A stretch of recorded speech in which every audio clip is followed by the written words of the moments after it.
Discover the اسلام کے معزز دوستو، السلام علیکم ورحمۃ اللہ وبرکاتہ۔ آج ہم اس ویڈیو میں جاننے کی کوشش کریں گے سب سے پہلی قبر کس نے بنائی، سب سے پہلی لاش کو کس طرح، کیسے اور کہاں دفن کیا گیا۔ حضرت ابن عباس رضی اللہ تعالیٰ عنہ فرماتے ہیں، قابیل نے حابیل کو کوہ نور پر قتل کیا تھا۔ قتل کے بعد لاش کو کھلے میدان میں چھوڑ دیا اور کچھ سمجھ میں نہ آیا کہ لاش کا کیا کرے، کیونکہ روئے زمین پر یہ پہلا انسانی مردہ تھا۔ ادھر درندوں نے کھانا چاہا، مجبوراً بوری میں بھر کر پشت پر لادے 40 دن یا 1 سال بھر تک اٹھائے پھرتا رہا۔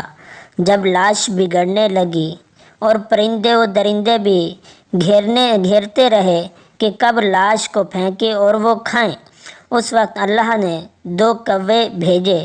دونوں باہم لڑے اور ایک نے دوسرے کو قتل کر دیا۔ پھر چونچ اور پنجوں کی مدد سے گڑھا کھود کر مردہ کوے کو اس میں ڈال کر اوپر سے مٹی ڈال دی اور اس طرح مردہ کوے کو چھپا دیا۔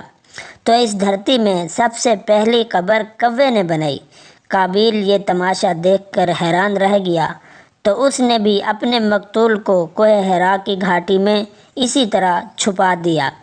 ناظرین، ہمارے چینل کو سبسکرائب کیجئے گا اور ہماری اگلی ویڈیو آنے تک اپنا اور اپنے دوستوں احبابوں کا خیال رکھیے گا۔ اللہ حافظ۔